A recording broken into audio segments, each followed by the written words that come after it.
Magandang hapon mga bata. Magandang hapon po!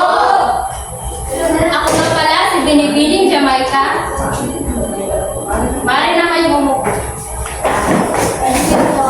Kumusta kayo sa araw na ito? Mabuti! Mabuti naman kung gano'n. Maaari bang tumayo ang lahat para sa panalangin?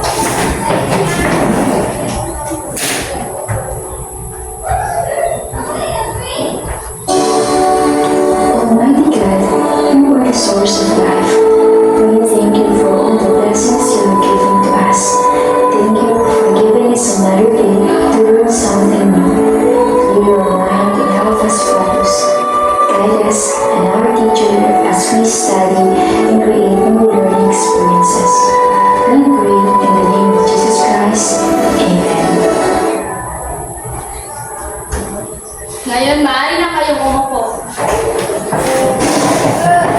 Alisahan muna tayo. Ano nga ang ating tinalakay sa nakaraang tagpo? Okay, Valerie? Tungkol sa saligang lawak at hangganan ng territory ng Pilipinas. Magaling. Ngayon, ang hangganan sa Pilipinas. Okay, sorry. Ang nagbibigay ng hangganan sa Pilipinas ay ang karagatan, katabing bansa, at mga tratado o constitution po, teacher. Magaling. Palakpakan natin.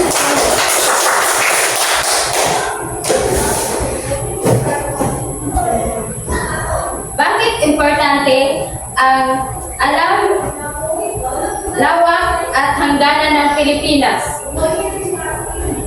Okay? Dustin.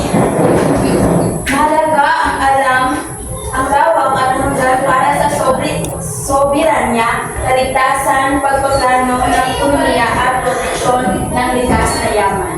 Magaling. Ngayon, may ipapakita ko sa inyo na iba't ibang larawan. Ang mga larawan na ito ay may kinalaman sa ating alalim. Ngayon, ano-ano mga larawan ang inyong nakita? Okay, Valerie? Ito. Tama. Dagat. Ano-ano pa? Lawa. Bundok. Ay, ilog. Magaling. Tao po, teacher! Isda. Puno! Ngayon, talakayan natin ang mga katangiang pisikal ng Asya. Ang Asya ay mayaman sa iba't ibang anyong lupa at anyong tubig.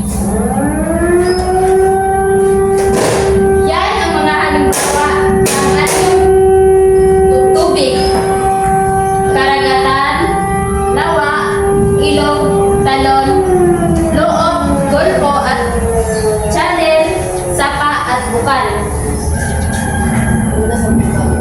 Ito ay mga halimbawa ng anyong lupa.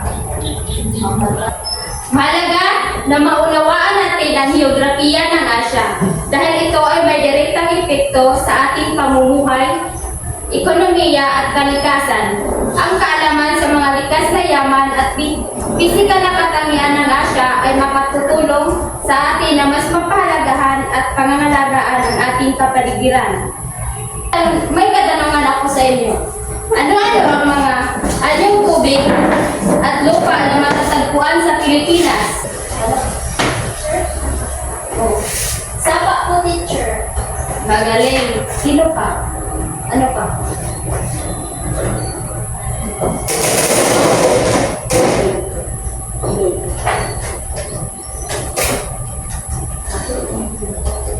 Sino sa inyo ang may probinsya dito? Kami po, Naranasan na ba ninyo na maligo o lumangoy sa inyong Sir! Saan kayo naligo? Sa sapa! Sa may labaw!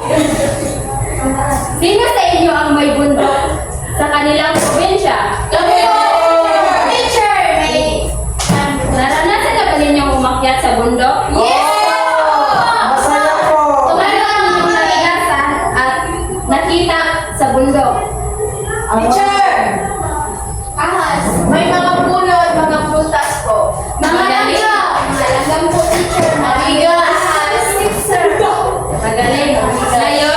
Ngayon, may ipapagawa ako sa inyo mga bata. Ano po yun, teacher?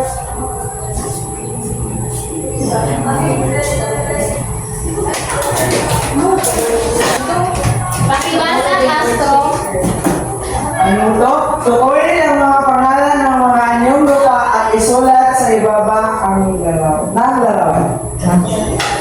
sa unang larawan, sino ang gustong sumagot? Uy, ako yun. Tuloy ba? Yes.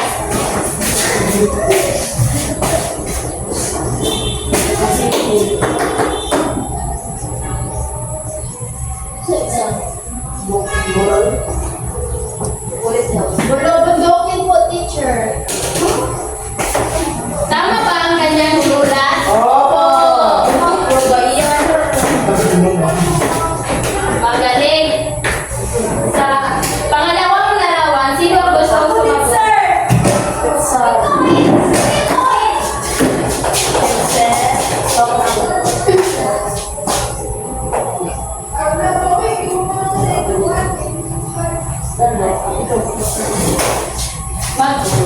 Tama ba ang kanyang sagot? Opo! Urol! Burol. Magaling. Sa pangatlong larawan, Justin Teacher. Ella Garcia. Dambak. Kapataban. Ambak.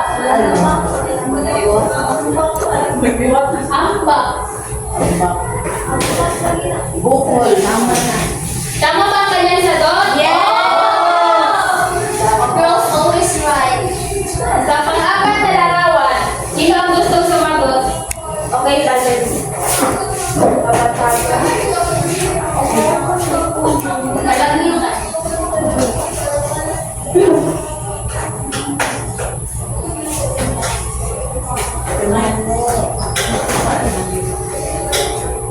Tama ba ang kanyang sagot? Opo, teacher. Magaling. Palakpakan natin ang isa't isa. Ngayon, hatiin ko kayo sa dalawang pangkat. Pwede mo inom. Kukuhin kayo ng anyong tubig. Ang unang pangkat ay guguhit ng lawa. At pangalawang pangkat ay guguhit ng sapa. Bigyan ko lang kayo ng 5 minuto.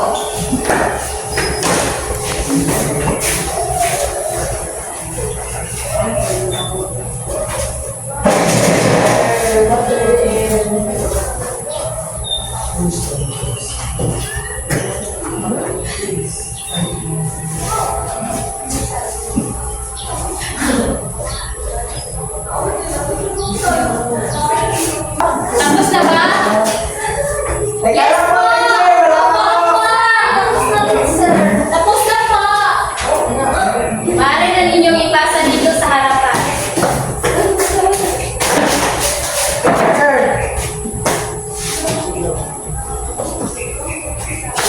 Ngayon, ipagpatuloy ni Ginoong Tawidi ang talakayin. Ito. Ang lalaki. Wala din. Ayun, meron tayong gawain. Opo, teacher. Sinong gustong bumasa ng ano to? Ako, teacher. Okay, sige, tumayo. Gawain sa pagkatuto, panuto, basahin at suriin ang mga nakatalang salita at lagyan ng patlang ng P kung panahon. AP kung anyong tubig at AL kung anyong lupa. Okay, kung ang sagot ay panahon, lagyan ng P. Kung ang sagot ay anyong tubig, lagyan ng AP. Kung ang sagot ay anyong lupa, lagyan ng EL. Sa unang tanong, sino gustong sumagot? Teacher! Okay, Mr. Bernales. Sige.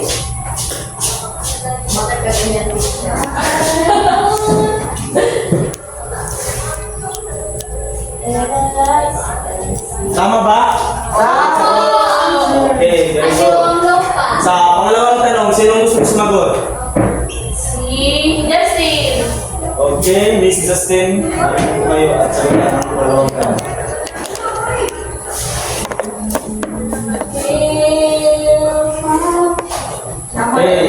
ang sagot ni Miss Estelle. Sa pangatlong tanong, sino gusto sumagot? Okay, Castro, tumayo. Big boy.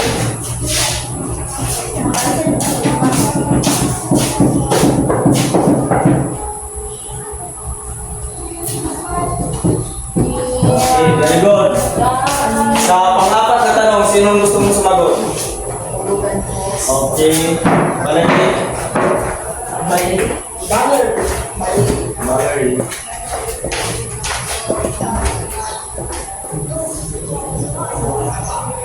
Sa panguling tanong, sino gusto sumagot?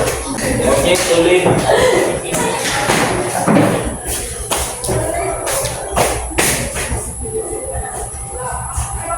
Okay, magaling. Bigyan ng palakpakan ng iyong sarili. Diretso. Okay, paano mo mapahalagahan ang iyong kalaman tungkol sa mga anyong tubig at lupa sa Pilipinas? Sino gusto sumagot? Paano ninyo mapahalagahan ang inyong kalaman tungkol sa anyong lupa at anyong tubig sa Pilipinas? Ulitin ko, paano mo mapahalagahan ang iyong kalaman tungkol sa mga anyong lupa at anyong tubig? Okay, Castro, tumayo. Kagaya ng mga tao o mga bata is dapat nating alagaan ang kung mayroon dapat nating alagaan kung anong meron sa atin. Kagaya ng tubig magagamit natin sa pag-inom at lupa is magagamit natin sa pag-inom. At yun lamang po, teacher. Galing. Sa iyong palagay, bakit mahalaga ang mga anyong tubig at lupa sa ating bansa? Sino gustong sumagot? Okay, Justin. Mahalaga po ito, teacher, dahil dito po tayo kumukuha ng pang-araw-araw natin ginagamit. Katulad ng tubig, ginagamit ito sa pagligo, sa pag-inom. Yan lang po, teacher. Okay, magaling. Ano ang mga natatanging aspeto ng kulturang Pilipino na mula sa heograpiya ng bansa? Okay, tuloy. Anyong lupa, teacher, anyong tubig, Magaling, magaling. Ngayon, ano ang inyong natutunan sa araw na ito? Tumayo. Ang natutunan ko po sa araw na ito ay tungkol sa mga anyo ng lupa at anyo ng mga ay tubig po. Galing mga bata. Ano nga ulit yung mga anyong lupa at anyong tubig sa ating bansa? Yung naral natin kanina. Sino gusto Dalawa po. sumagot? Mari po bang tumayo? Karagatan. Okay, mari bang tumayo? Karagatan. Ano pa? Dalawa. Sino pa? Mari bang Moral po, teacher. Okay, magaling. Bulok po, teacher. Bulbudoke. Kapatagan, teacher. Lampak. Ang mga anyong lupa at anyong tubig ay nagbibigay ng likas na yaman, kabuhayan at turismo sa ating bansa. Bahagi din ito ng natural na yaman ng mundo na may mahalagang tungkulin sa kalikasan, ekonomiya at pamumuhay ng tao. Ngayon, sa bawat isa, magbigay ng isang paraan kung paano mapapahalagahan ang mga anyong tubig at anyong lupa na nasa larawan. Sa unang larawan, sinong gustong sumagot? Mari bang tumayo? Kalikasan. Kalikasan po. Kalikasan po. Dapat hindi putulin ang mga puno dahil ito ang nagbibigay ng proteksyon kahit pa paano. Dahil kung ito ay mapuputol is may mga trahedya na magaganap na hindi natin inaasahan. Like baha, bagyo, landslide. Dapat natin iwasan 'yon para mapanatili natin ang magandang tanawin sa ating kalikasan at mga bulubundukin. Okay, galing. Sa pangalawang larawan, Sir. mari bang tumayo? Dapat, sir, kailangan natin mapahalagahan ang ating karagatan mapanatiling malinis. Kaya dito tayo ako na last name at ibigay dito. Magaling. Ngayon, dito na tayo sa Last na.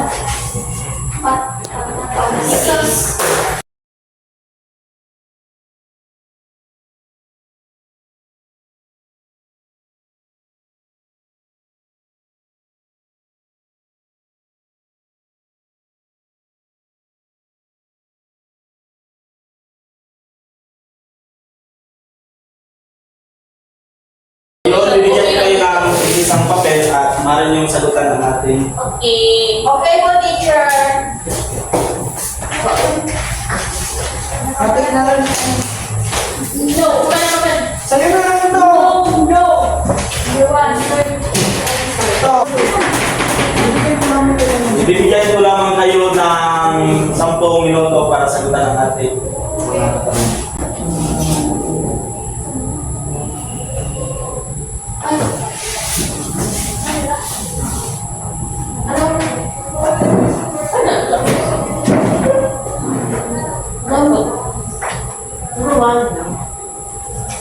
Mari lang ipasa sa... Tapos na ba lahat? Yes.